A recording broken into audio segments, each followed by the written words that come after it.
Hallo julle almal, ek hoop julle het 'n fantastiese naweek gehad. Ons het so lekker verrassing gehad.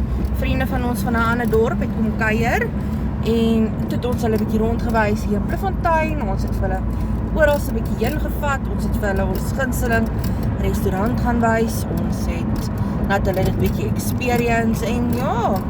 So hierdie is ons laaste week.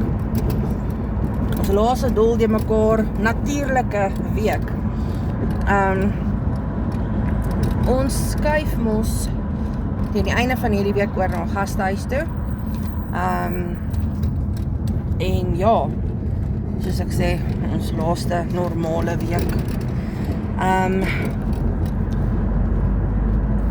Vandag is nie 'n baie maklike dag vir my nie.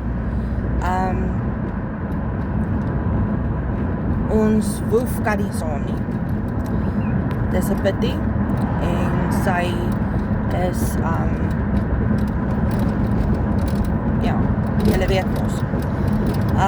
So, dankie tog. Een kant goeie nuus. Ons het vir haar 'n huis gekry op 99.99999. Het ons vir haar huis gekry.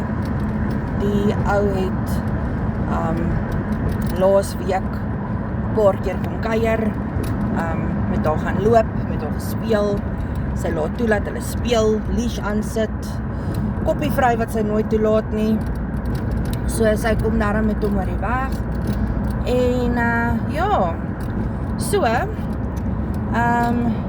vandag het ek haar nog gevat vir haar reggemaak. Ons het gesê ons sal sorg dat sy reggemaak is voordat sy na 'n nuwe huis toe gaan. So ja, vandag is sy nou in om reggemaak te word. Ons moet hierdie week ons laaste goeders uitsorteer. Ons laaste groot goed moet huis kry, ons laaste klein goed moet huis kry, alhoewel ons dalk daarom nog 'n uitweg het op klein goed. Maar ons iemand wat vir ons mark te doen, so ons kan daarom nog dat hulle dit saamvat mark toe vir tot en met ons gaan. Daarna gaan ons dit maar net weggee. So ja, maar dit is moeilik om iets waarvoor 'n mens hard werk en jy weet wat die waarde vir dit. Jy weet wat jy betaal het vir 'n ding en dan kom iemand, nee ek gee jou R50 en jy weet vir jou heilige siel, my hemel, ek het betaal vir die R600 of R1000 en jy wil vir my R50 gee. Niemand heg waarde aan jou goed soos wat jy waarde aan jou goed heg nie.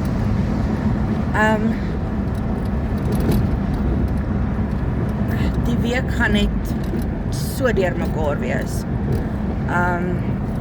Ja, Babo is daarom nou in, sy word daarom nou reggemaak. Ek het my kleintjie by ouma afgelaai, gevra ouma moet dalk net gou 'n bietjie kyk, want ek sou definitief nie die woef en die kleintjie terselfdertyd kon handle nie, want pappa moes gaan werk. Okay. So ons werk nog tot op ons laaste. Ek is bevoorreg om by die huis te kan wees. Ek het dit wat ek gedoen het vir 'n inkomste het ons geëindig in Desember het ons laaste bestellingsgoeders gedoen en ons het gesê ons is nou klaar. So ja. So ek hou julle maar op hoogte. Vandag is 'n moeilike dag. Want ek weet as sy klaar reggemaak is, dan is sy nie meer myne nie. So ja. Maar julle moet 'n baie lekker dag hê. Daar's nog 'n gedagte wat ek met julle gaan deel, maar dit sal ek doen in 'n tweede video, want hierdie video is al klaar te lank. So ja, julle moet 'n fantastiese dag hier vorentoe hê. En dan gesels ons nou weer.